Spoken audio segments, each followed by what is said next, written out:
A lot of people came into the forum saying, I want to be a pen tester, because Hollywood has glorified that massively. It's like, oh yeah, hacking is cool. I mean, okay, yeah. But they don't really tell you that 70% of the time you're doing reports.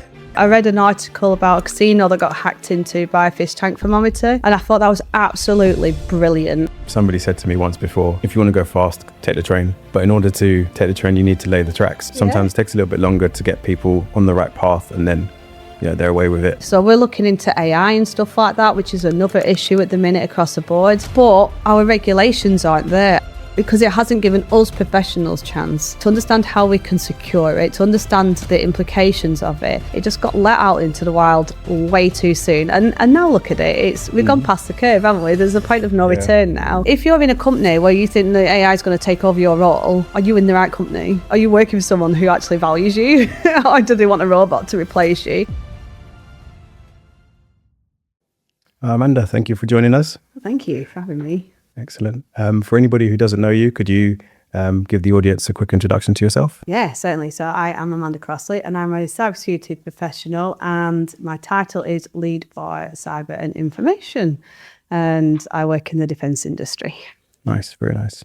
So I suppose we should probably start with how you got into this. Can you tell us a little bit about your career journey up until the point where you are now? Yeah, definitely. So I've had a bit of a squiggly career path. So I left school with not many qualifications, kind of lost what I wanted to do. I didn't really get much support within school. So I kind of jumped from job to job, as you do when you leave school and you've got no direction in life. I hit 22 and I was kind of fed up with the way that I was living my life and how I was. I'd done the Army Cadets when I was younger, so I decided to try the military.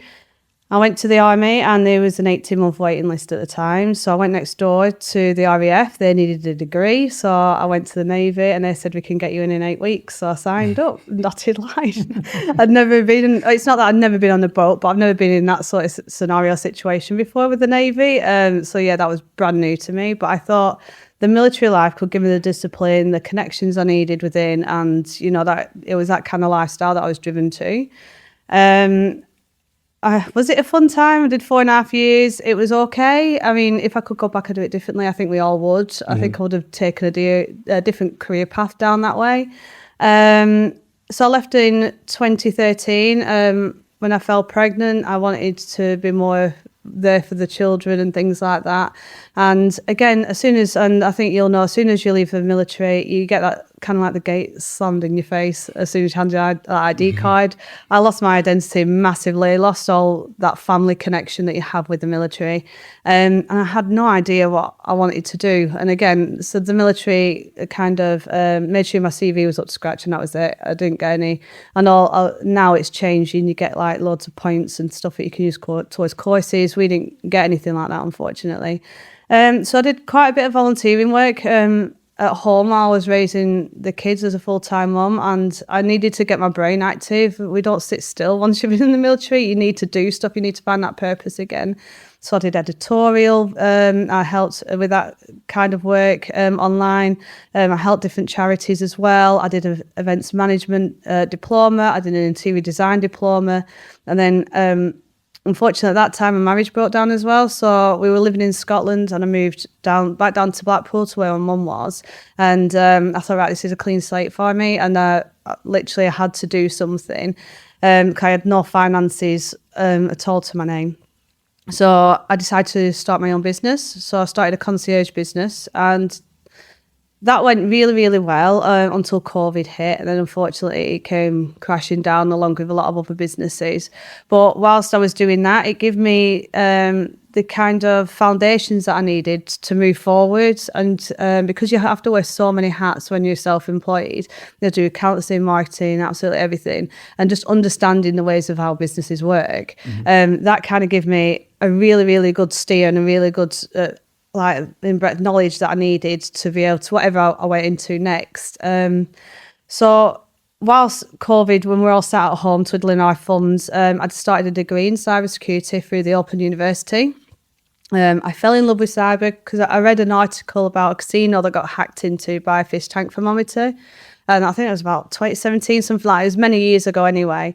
And I thought that was absolutely brilliant. And I thought, that how clever is it that someone's found a way in through a fish tank? And I do, you know what?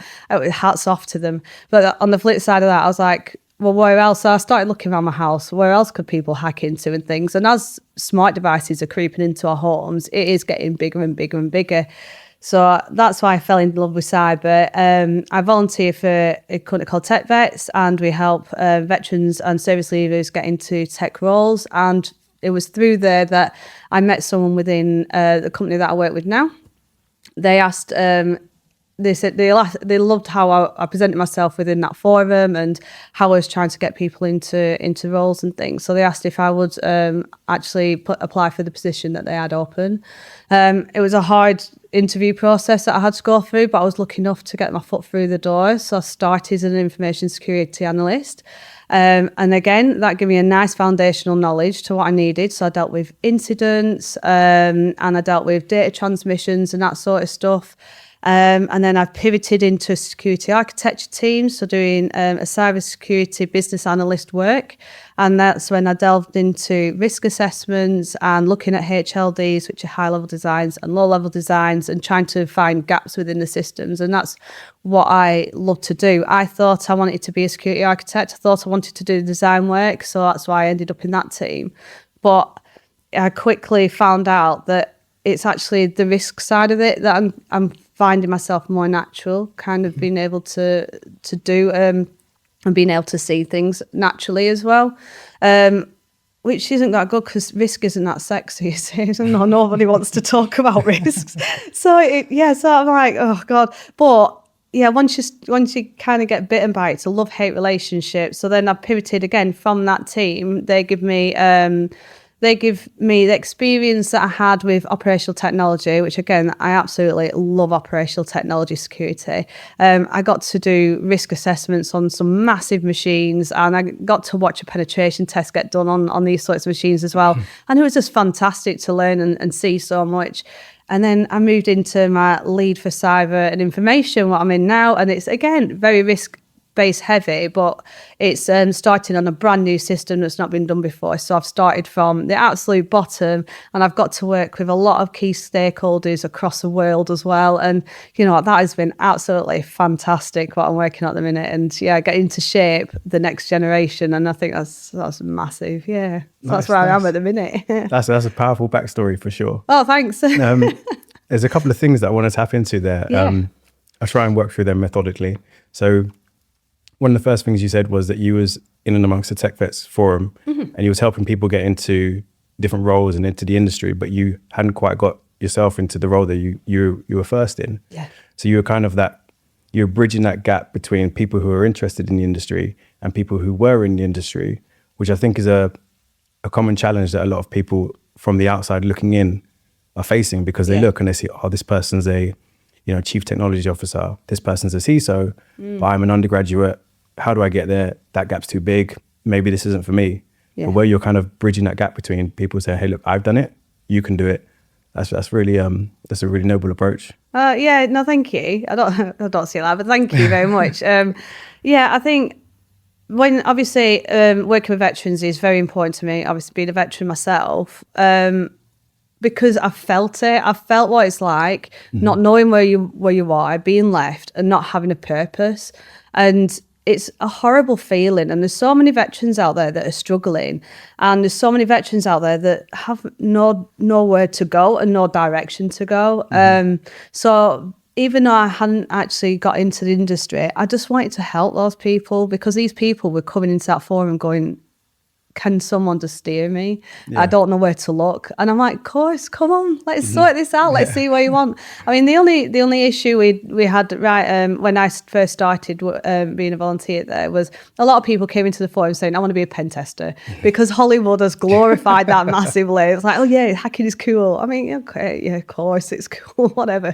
But they don't really tell you that 70% of the time you're doing reports rather than the actual hacking itself. But yeah, so it's trying to also figure out what they actually like. They like what they see on the telly. We all like what we see on the films. But what do you actually like? And like I said, I thought I wanted to be a security architect. I did not realise that I was going to go down a risk-based path. So the thing with cyber is anybody who's joining or thinking about joining and you're looking at the goal up here, keep that in mind, sure, but don't think you're going to hit it by doing that. You are going to have to go around the houses a little bit to get to there. And also try things, because it's such a big area that you don't actually know what you like until you try it. And I know once you start on a path and when you start climbing the ladder, it is harder to kind of pivot and switch. But if you can try as much as you want and utilize the tools that are online that you can practice on at the minute, then you kind of get a feel to where your heart is pulling you down, I think anyway. Yeah, I mean, that's a really good thing about the industry is, you know, if you're in the right company, you're in the right environments, you can get exposure to a lot of things within your work.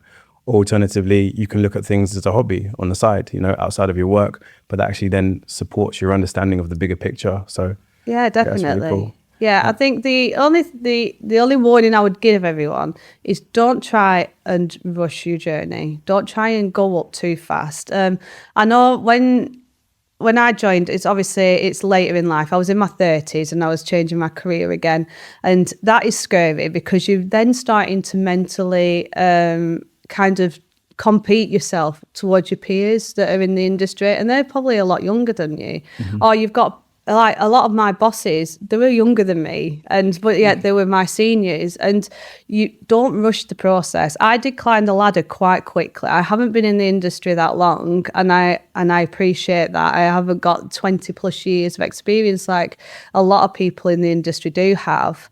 My goal and my mission was to use my voice. And I wanted to be loud in the industry that I was, because I could see gaps, but things weren't getting fixed and I was getting shunned down by people above. So I wanted to have a positive impact on the business that I'm working in. But yeah, definitely don't rush, because once you start climbing that ladder, it's a lot harder to try and jump ship, because now I won't be able to try out SOC. I could do the online stuff, like I said, and try gain my experience that way. But as an actual career pathway, that's gone now for me. And it's a bit like, but you know, I am loving the journey that I'm on at the minute, so that's good. No, that's very good. That's very good. And again, looping back onto what you're saying about people that leave the military, veterans, and not kind of knowing where to go and feeling lost.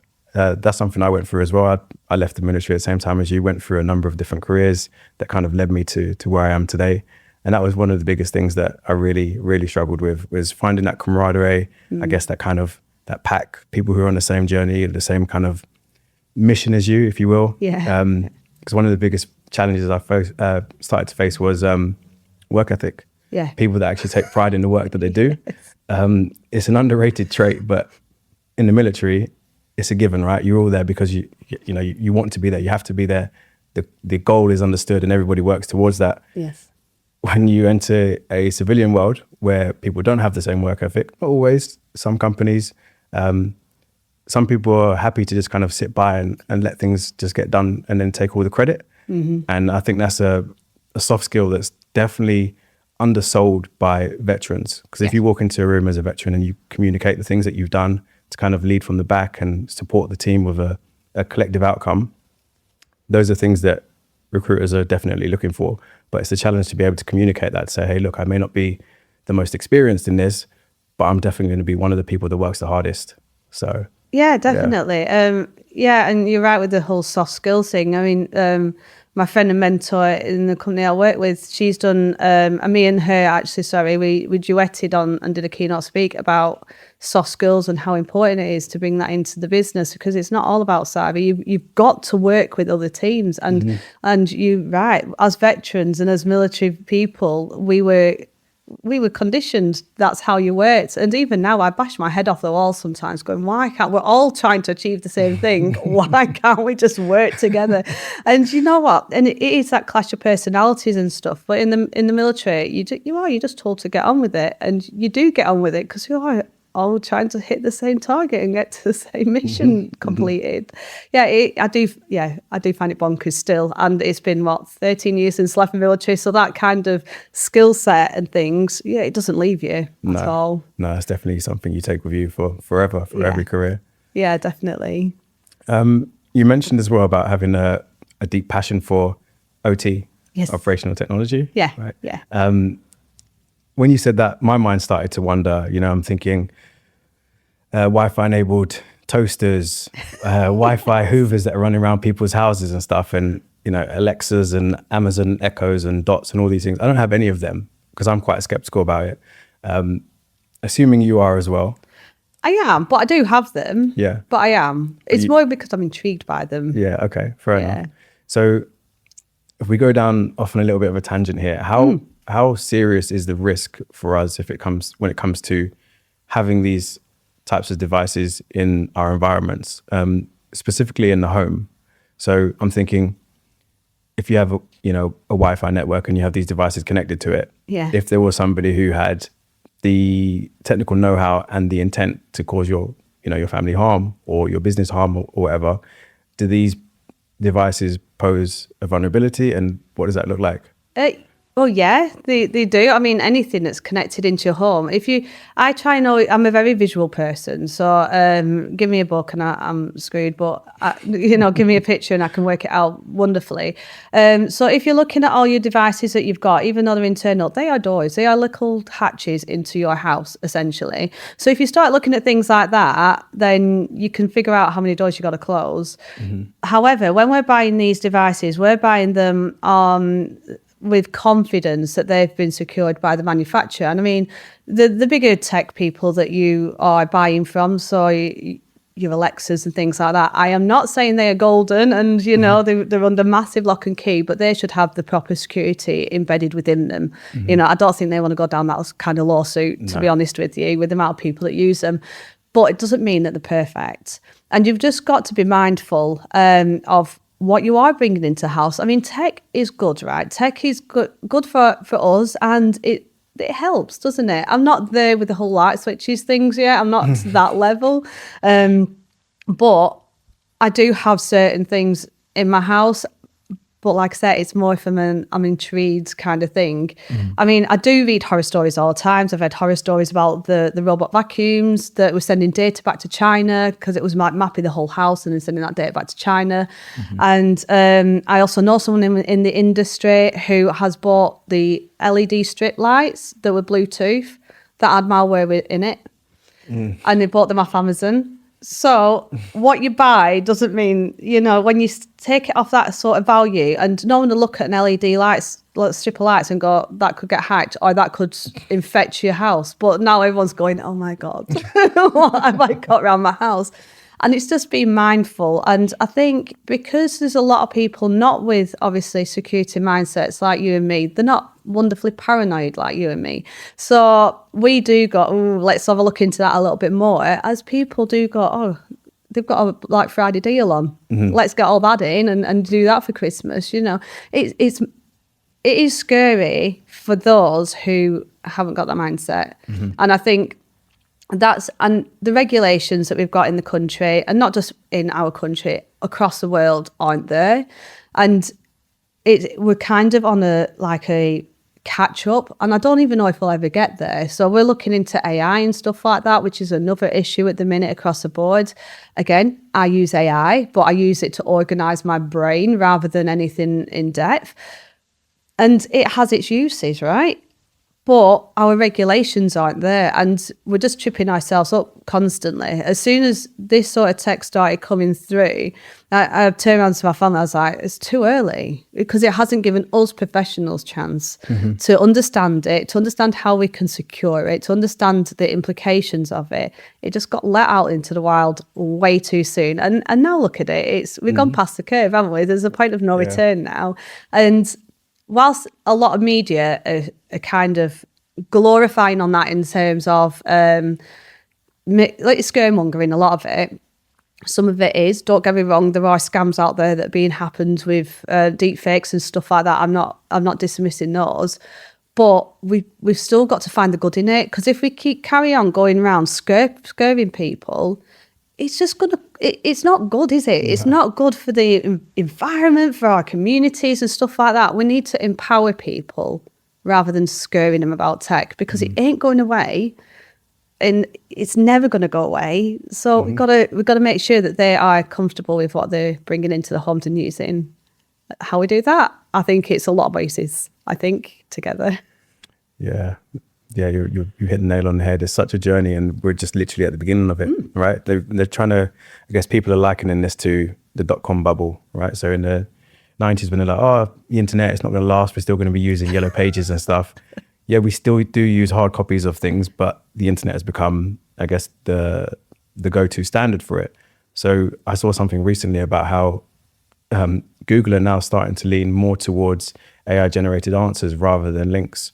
And they're finding that a lot of people are just taking the AI context and just, they've got their answer, they don't need to visit a website. Yeah. Which is interesting, but the problem there is that AI can get it wrong a lot of the time as well. So, you read the summary, you don't decide to, click into the 3 or 4 links that is citing that information from. One of them could just be somebody making a home blog saying, these are the things that you need to do X, Y, Z, posted that across 3 or 4 different places. AI has taken that because it's the most popular resource online as the truth, but it's actually incorrect. So again, like you said, it's understanding the guardrails that we need to put in place, so how we can integrate and use this properly, really. Yeah, and we don't get the heads up, right? Even as security professionals, we don't get the heads up. We get it told when it's been rolled out with that sort of tech embedded. And again, we might get in a big company, you might get a slight window to be able to panic and go, let's get a policy in place quick. But really, like, for example, the smart glasses. That just twigged the other day. I know about smart glasses, but then I thought, crap, what if someone's wearing one of those around the company? And, because when you're looking at them, because I was looking at some new frames for myself, I was like, they look exactly just like normal glasses. So now I'm panicking, going, oh my God. So now I'm trying to push through and say, we need something written down to say you can't wear them in work premises, just in case, because we don't know. And we don't get that intel knowledge to say that this tech is coming up. It just gets put out there. We're like, bugger, what do I do now? Yeah. And we just scramble, don't we? Yeah, I didn't think of that, because that's the thing with large companies as well. It's like people lean so heavily on HR, and if it's not told to somebody that this implicitly cannot be done, then somebody does it, then they get away with it. Yeah, that something like that I hadn't even thought of. But you don't, do you? Because it's just there, it's in our life, and then you go, oh my God, and the penny just drops, and you're like, geez, I need to let everyone know. But again, you're right. If HR haven't got a security mindset, where I think a lot of people are expecting everyone to have cybersecurity mindsets when they're going into a certain space, and they're not going to. And that's where us as security professionals need to educate as well. And it's massive, is education. I got into tech, and I don't want to take this wrong way. I got into tech because I didn't want to work with humans anymore. I was like, I've got too much noise going on. So I thought, right, I'd just be on the computer, I'd just sort that out. And now all I do all day, every day, is talk to other teams and talk to people. And I've fallen in love with that. I've fallen in love with educating them and helping them see that penny drop moment and go, oh yeah. I worked on a project. There was going off on a tangent, aren't we? But I worked on a project, and it was an OT one, and basically they just wanted to replace like for like on this machine.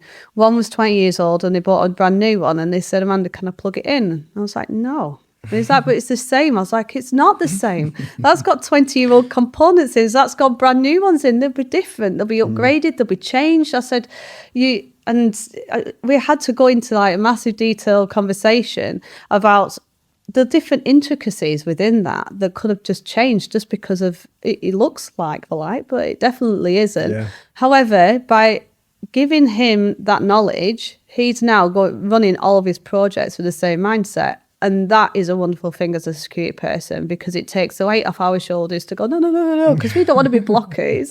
We're enablers. And I think that's a part of enabling, is educating those people as well. No, yeah, you're right. Somebody said to me once before, if you want to go fast, take the train. But in order to take the train, you need to lay the tracks, right? So sometimes it takes a little bit longer to get people on the right path, and then they're away with it. That's good knowledge. I like that. You can have that one. Oh, thank you. I borrowed it from somebody else. That's fine. I was just thinking about what you said there regarding taking a 20-year-old product and a new product and just swapping them out like for like. Because I actually had an issue with my printer the other day. I'm going back to kind of devices in the home here. And I realized that I've got a new MacBook and I haven't actually printed from my MacBook to this printer. So went to print. I was like, printer's not recognized. Went onto the website. End of life products are no longer enabling drivers for this printer. And I thought, okay, so this is now a device that's in my home, which I can't patch anymore because I can't get the drivers or anything like that. So not really an issue because I don't really have much going on at the moment. But then it made me think, when you look at, I guess, more sensitive infrastructure, so now we're looking at like organizations, and they have end of life products that are no longer being supported. What's the kind of risks around that sort of stuff when we're looking at operational technology in particular? I mean, printers, we've got to hate them, haven't we? Honestly, you want to just throw them right out the window. But yeah, when you think of a printer, something simple that we have in our homes, it collects that data that it's printing. Even if it's just for a short time, it's collected what's written on that paper because it's got to print it. It doesn't. He doesn't read it as A, B, C, D. He reads it however it needs to read it. But it's got that data embedded within its processes, within its components. And like I said, it might just be for a short, small window. But if that's hacked into in that short, small window, what data have they got hold of? And a lot of people, a lot of hackers are threat actors these days.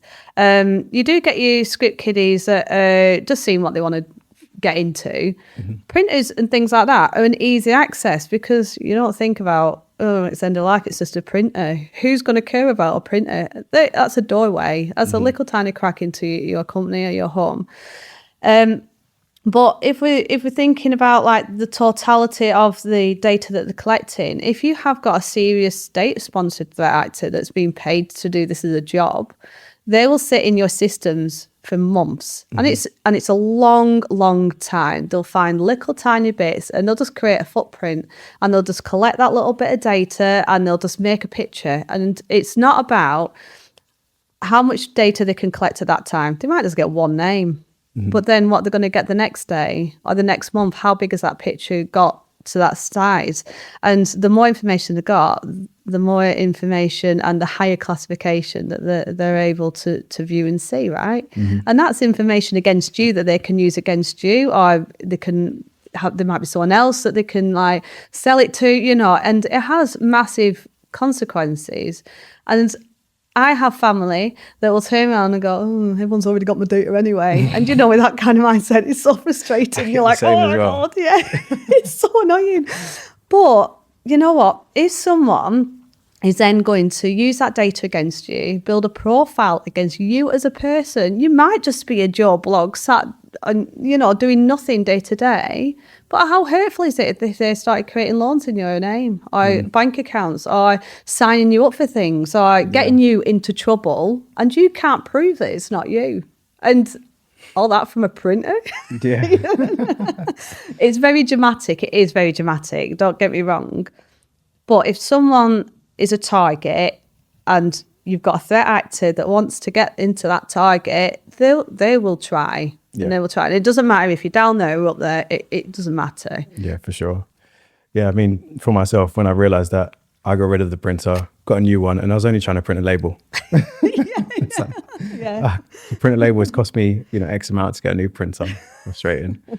I want to kind of push things out a little bit towards outer space, right? Yeah. I know this is something that you talk quite a lot about.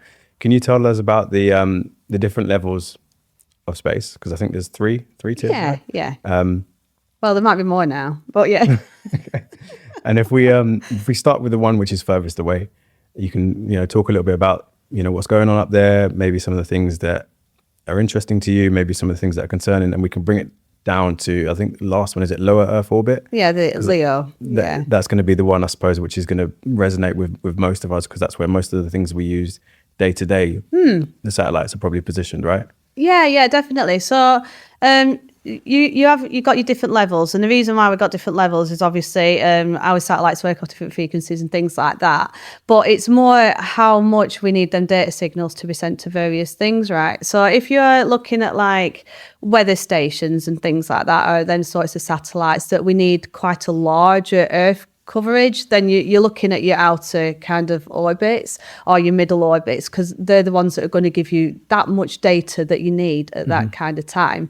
And I do get a little bit concerned when I look at satellites and stuff, because the amount we are plugging up there and, you know, the space junk that we've got over there is really concerning, because as soon as anything happens up there, we ain't got control of it. And, you know, and that's why I kind of love space security and just satellites in general. It's because it's a complexities. It's similar to OT. They're massively complex. Once you put them up there, you know, you can't patch it, can you? So what you're saying is my issue with my printer at home, which has now been discontinued, I can replace that. That's an easy fix. That satellite that's in space, that's been there for 20 years, that's now, you know, no longer being able to be supported, is just floating around. Yeah, depending what area you're in. So if you're in the outer orbit, the one that's furthest away, those satellites, so the ones that they get sent up there, they only get fueled with enough energy to do their job. And usually it's a lifespan, I think it's about 15 to 20 years, something along those lines. It might be a lot shorter. They might have now developed to be a lot longer, but that's what it was when I was looking into it. Once it's finished doing its lifespan, it'll have a tiniest bit of energy left. The majority of the time, that little bit of energy won't be enough to get back down to Earth. So what they have to do is it's got a satellite graveyard that sits above the outer one, and they turn it around and kind of push it up that way. And it just floats in this graveyard. So we have, and this is I hate this part, but they have a graveyard in the sea with a lot of satellites, and not a lot of people know that. And when I found out, I was like, oh man, what are we doing? And then, we've got a graveyard up there. So the lower ones, they would crash land into that specific part of the ocean, which is the furthest away from any land point, I believe. But yeah, the other ones, they kind of get left. But there are ones up there that have still got a tiny bit of energy, and I don't think I'm out of order by saying that, are they hackable? They're still there. They're still floating and switched on a little bit, you know. Are they hackable? What can we do with that? Can you turn it around? Can you crash it into something else? And then what does that spread? You know, that debris that we got, it's just going to crash into something else.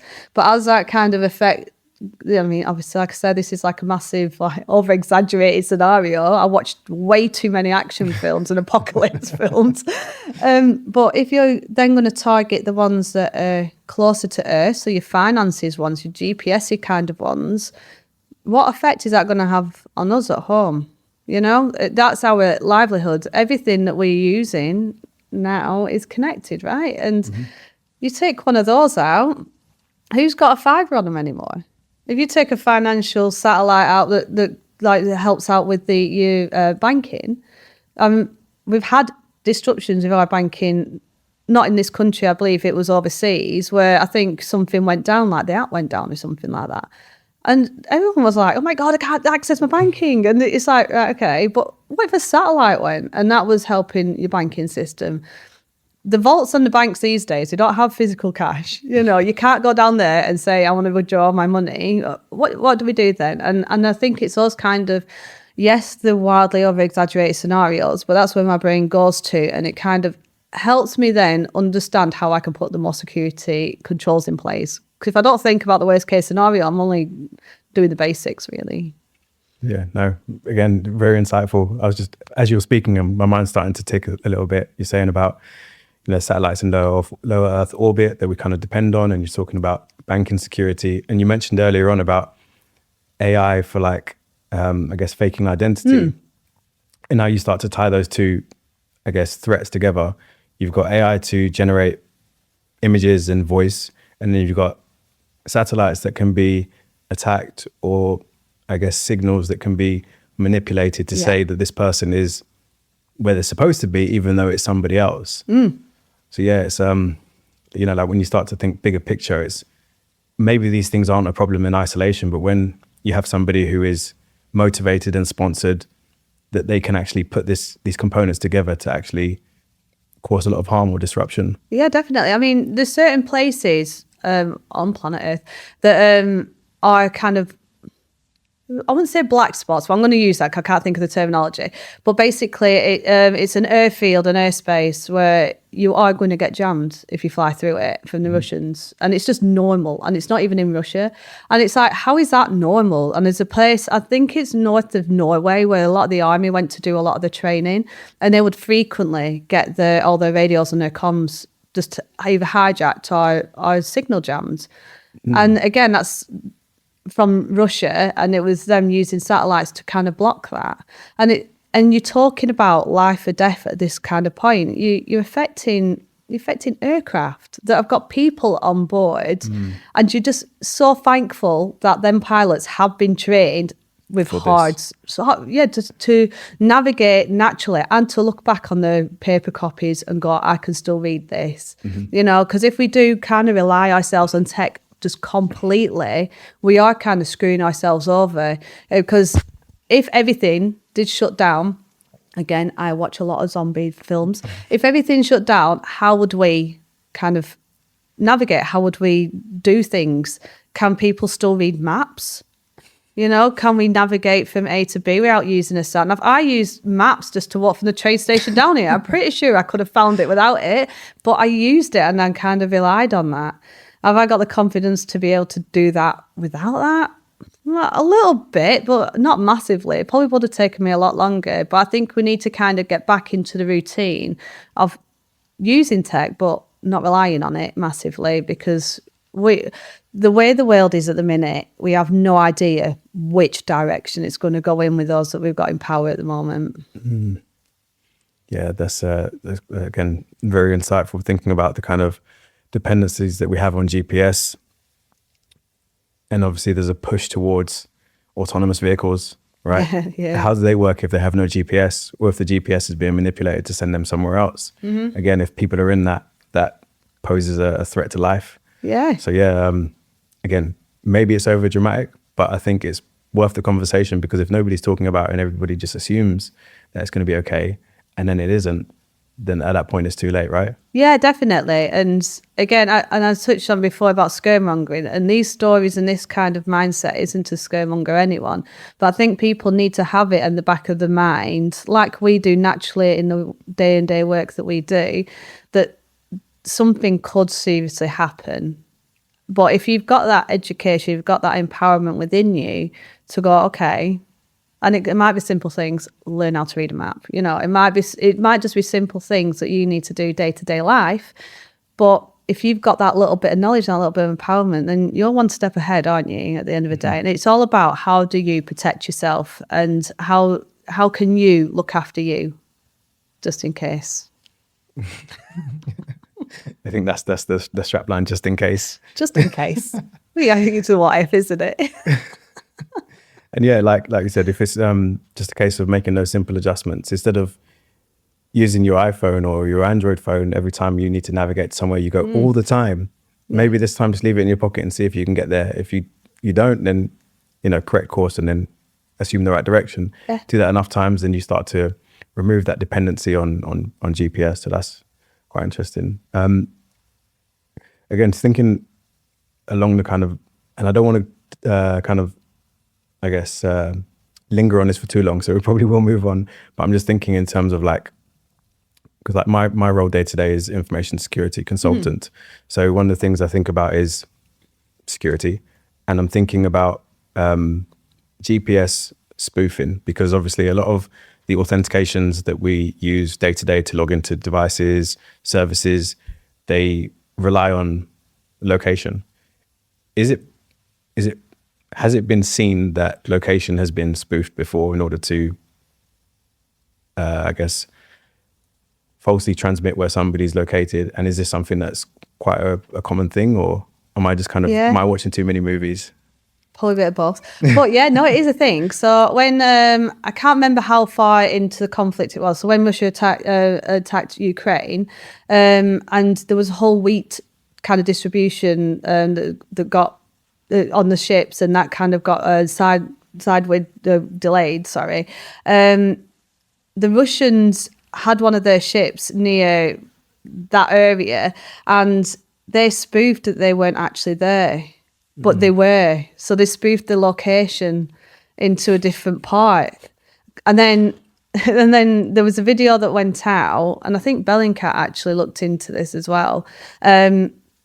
And they said, "Oh no, it weren't us. We weren't there." And they're like, "You were. We've got this data from all these other satellites. You've just spoofed your location via one method, but we've got tens of thousands of satellites up there that are actively looking at things, and we found that it was actually you there." And then, so it is a thing where they go, "Oh yeah, we weren't near that location." They just spoof it. It's mental because it's like you watch the movies and it's like they might be on like a warship and they're like, "Captain, we can see something on the radar." Captain runs over on deck. It's like, "Where?" It's gone. Just miraculously disappeared off the radar. Yeah. And they're like, "Oh, I must have been imagining things," but they've obviously used something to spoof that. But then if you look on the horizon, you might actually see that ship, but it's not being detected on the radar. So crazy, but we won't go down that that road for too long. A random question for you. Yeah. If you was to take a guess, how many satellites do you think are probably out there, and how often are we sending them up there? Because I know back in the 60s there was a big deal about one particular rocket that went up there, but like now you've got people like Elon Musk and you've got SpaceX, and there's other different entities that are obviously competing to send things into space. So what's your take on that? It's absolutely mental. I don't understand why. I don't understand the reason why we need all this going on. It's tens of thousands now. When I was doing my studying around it before the role that I'm in at the minute, I think we were teetering up to 10,000. But I know that Elon Musk has got his goal set to send thousands per month into our orbits. I haven't read heavily into it because it makes my heart sink. So I used to go out I'm very fortunate where I live. I live rurally, and I take the dog walk, especially at winter and in the mornings, and all I can see is stars, and I love it. But now, every time I look up, all I see is freaking satellites, and I'm like, oh my God, they're everywhere. And they're absolutely everywhere, and people don't realise. And I'm like, it might just be like one or two dots that you see flying, but when you accumulate that massively in space, they are all clumped together. They're all there. There are good gaps between them, but we are just, it's becoming a congestion up there at the minute, and it is very concerning because, again, the regulations, they're just not there. And they're not there, and then people aren't being held accountable, and it's just ridiculous that there's a lot of good people out there fighting a good fight, and they're shouting about it, and they're all raising their own concerns and saying, look, it's damaging for the environment, it's damaging for what's happening in the outer space environment, right? And not only that, like I said before, the whole space junk, that has significant consequences. The ISS nearly got taken out by a tiny thing because it got to, from a satellite once that had blown up. And it's just mental how we're allowing this to happen. We're allowing people within these big companies, we're giving them the power and allowing them to do this without having to be held accountable for it. And I'm not saying that it shouldn't happen. I'm just saying that it should be regulated more, and there should be a more stringent process that they need to go through as to why. The Outer Treaty, for the last time that I saw it, that was signed in the Outer Space Treaty, that was signed in the 1960s. I mean, how outdated is that going to be right now? I mean, you've got countries on there that signed it back then that don't necessarily agree with it now, Russia being one of them. And, it's just mental how we're always playing catch up. And I don't know what it's going to take for someone to go, crap, okay, we need to do something about this. Is it going to be another AI bubble? Is something going to burst, and then they're going to go, all right, yeah, we might need to do something about that. And I think, and that's not just from a political stance or anything like that, but I see in companies as well, in our industry, you send a risk up, and you say, this is going to affect you in X, Y, and Z time. And they go, all right. And then you just keep pushing it, you keep chasing it, going, this is going to happen. I'm telling you, it's going to happen. Please, will you kind of take note and do something about it? All right, okay. And then it happens, and then they're like, why don't you tell us? It's like, come on.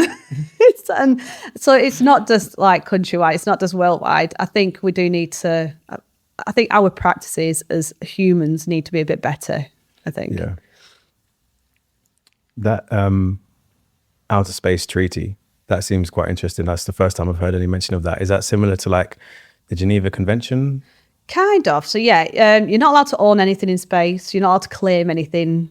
You know, like you can't put the flag in the moon and say, oh, we've now claimed it. You know, you can't do anything like that. Non-nuclear weapons are supposed to be allowed in space. You're not allowed to weaponize things in space either. So you can't go up there and arm a satellite and then turn it right around to space or anything like that. So that's what they signed. It's a piece of paper though, right? In the 60s. And everybody that signed it's probably not here.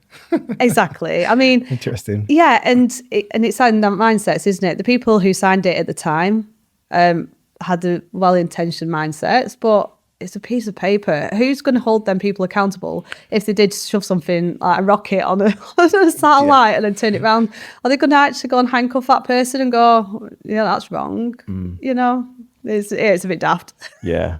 I mean, I saw something, I think it happened in 2007, where it was pretty much like a display of capability, and that was back then, so quite a while ago. And it was, China had a dysfunctional weather satellite, and they used one of the other satellites to basically, either knock it and it, was destroyed, or they used something to destroy it, and then that just made a load of debris. And I think the lesson at that time was the fact that they can do this, they can target satellites if they wanted to. Obviously, this is our own equipment, we're going to get rid of it. But then it opens the conversation of if they can do that to their own, then they can do that to ours. Yeah. But hopefully, the Outer Space Treaty is something that underlines that you can't attack other people's satellites and stuff like that. It did back then, but the mindsets that we've got in the world right now, I'm not confident that they would just throw that away and go, what treaty? You know, yeah, sign something back then. How long do you have to hold me accountable for? Do you know, it just seems a bit wishy-washy, is what I mean. It doesn't, that threat of a piece of paper saying you're not allowed to do something, I don't think that's big enough to stop people from, if they want to do something, if they want to achieve something, they will. But I think, I know a lot of people are looking at like nuclear weapons and stuff like that, and like, oh, is someone going to press a button? I doubt it. They are going to target our cyber infrastructure first. They are going to start taking us down slowly by our critical infrastructure, our satellites, and that's how they're going to start doing it. And they've probably already got people hacking into stuff just to practice right now. You know, we don't know about it, and all this stuff is going on behind closed doors, and it does make you think, right? Are we actually looking at this right thing? Are we relying too much on companies to make sure that there is a fort around their premises and they're up to scratch? Or do we need to have a little bit more on that? I mean, like you say, you're a consultant, so you get to help as many people as you can across a lot of different businesses, which is wonderful. And I think that's a great thing to do. Do we need more of you, to try and tap into that? Because companies do need help at the same time, because like I say, they're not a security mindset. They do the best, and that's all we can ask them to do. But is the best enough? Yeah, well.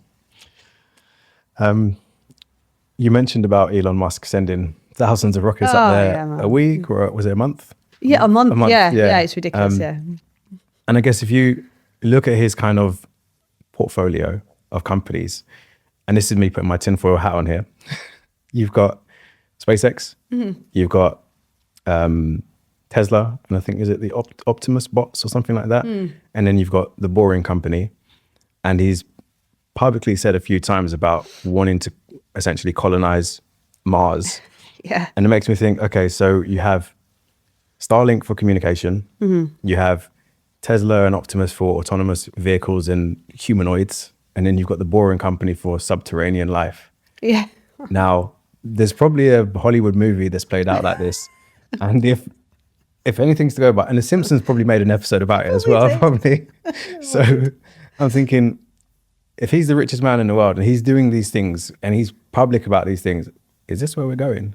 Exactly. I mean, I don't know what the benefits of colonizing Mars is going to be. I mean, if we've screwed up this planet that much that we have to go to that baking thing, I mean, are we moving to a better location? I don't know. I don't know if I can win me over on that one.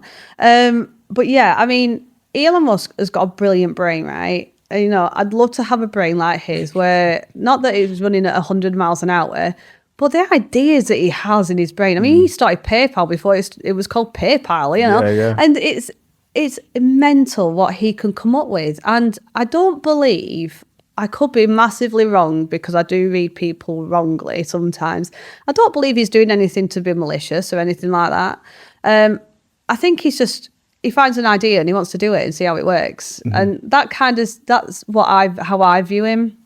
That he just wants to run with something, you know, and see how far he can get to it.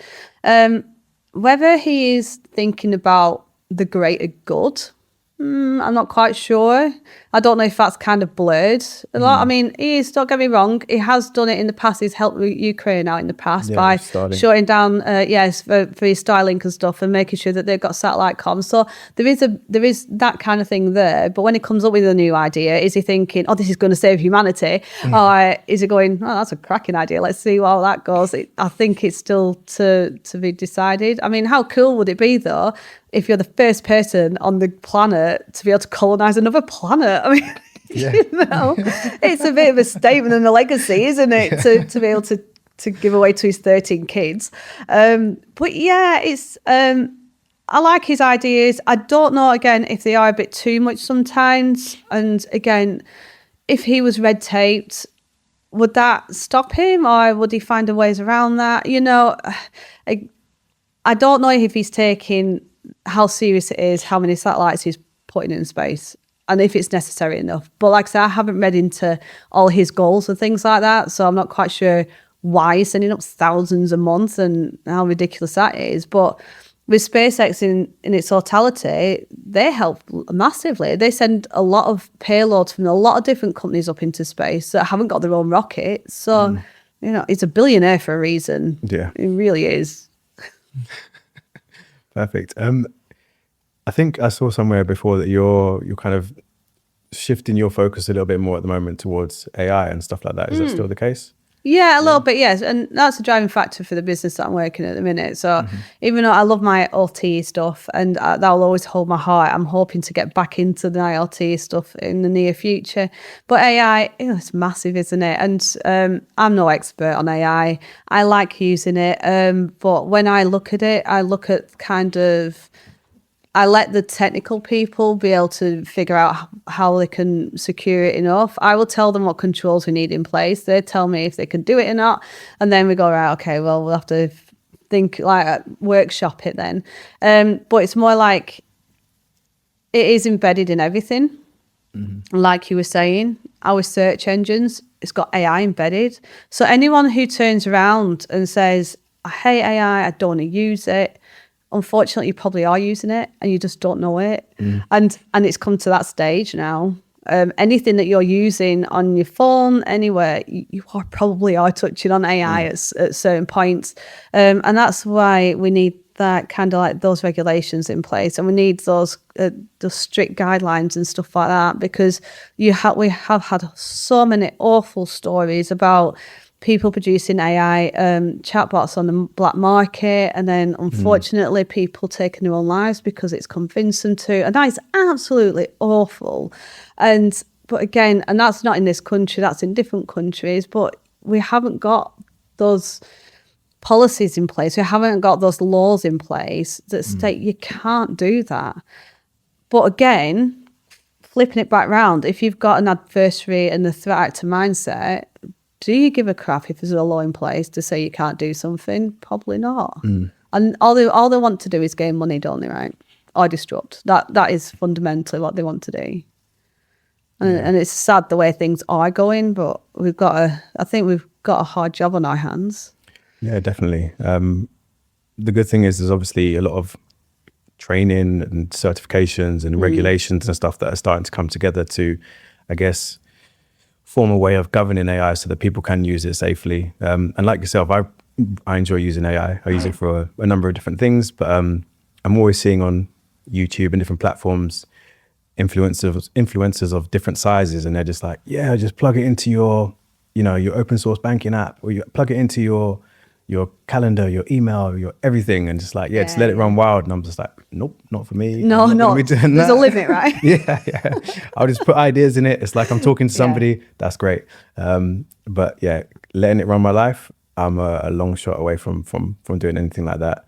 Yeah, but when you send an email out though, how do you know that the person on the other end hasn't got their AI switched on? Oh no, you don't. Exactly. So when you're sending out your details and stuff like that, and it's coming out in an email, that AI is reading it. How's that AI processing it? Where's that data being stored? And you're going around and you haven't got the confidence that the other person at the other end is approaching it the same way you have. No, that's true. In my work, I'm starting to come across a few policies which you can tell are AI generated, and some of them, they're good because they've kind of sense checked them and made sure that what they say in their policy they actually do operationally. And some of them, it's like, well, your policy says that, but you're doing something different. Like, which one's the truth? Like, which one came first? And I think I seen something the other day. The Financial Times had to retract an article because it had been generated by AI. Honestly, it's lazy. People kind of just, like you said, being lazy in these dependencies. And one of the things that I've seen recently, and is an interesting discussion, was how, and this is probably something which is on the horizon, how the conflict between people using AI and people's, I guess, commitment to data protection is going to start to get a little bit blurred, because people are saying, oh yeah, we use AI responsibly. Then when you start looking at GDPR or the UK equivalent, and then you have to look into your AI modeling and the actual supply chain of how your AI content is being, ingested and produced. Yeah. You start looking at, okay, yeah, you've typed in whilst you're at home, but then where does that model data go? If it's been sent outside of the UK, does your privacy policy and stuff reflect that? If it doesn't, now you've got a potential problem on your hands. Yeah, so definitely. A lot of things that people aren't thinking about. But again, you and I, we think about this day to day, and it's the bigger picture, not just, oh yeah, I've just, using ChatGPT or Claude, it's fine. You think, okay, what information am I putting in there? For us, we're just using it for brainstorming, but for organizations that are potentially using it for work-related tasks, clients or customer information, they have a responsibility to declare that they're using that if it's going, outside the European economic area. Yeah. So, it is terrifying. Could we, like you said, we are putting our trust in our colleagues and everyone else that what work they are doing, they are, even if they are using AI, it's responsible AI use. It's not, they're not spitting out a whole document using it. I mean, you're not learning it, are you, by doing that anyway? Well, like you said, there's going to be conflicting differences, and things like that. I think we can't shy away from it. Like we said before, you can harden AI, but again, it's a supply chain issue. And that goes down a different rabbit hole, doesn't it? For the likes of you and me, it's like, oh my God, we have to deal with someone else outside of our business. Oh man. And even then, dealing with suppliers, that's hard work because they don't want to disclose much because it's their IP, and it's like, okay, great.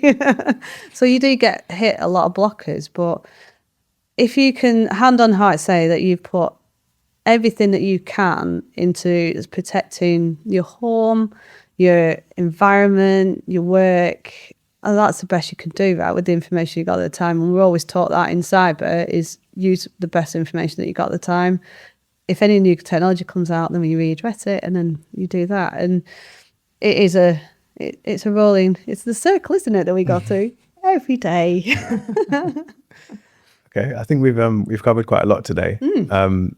I'm going to ask you if you can maybe just give 3 bits of advice for the listeners, anything from, like, I guess, overcoming imposter syndrome, maybe just shooting your shot if you feel like, okay, this isn't for me, but I'm going to throw my hat into the ring anyway.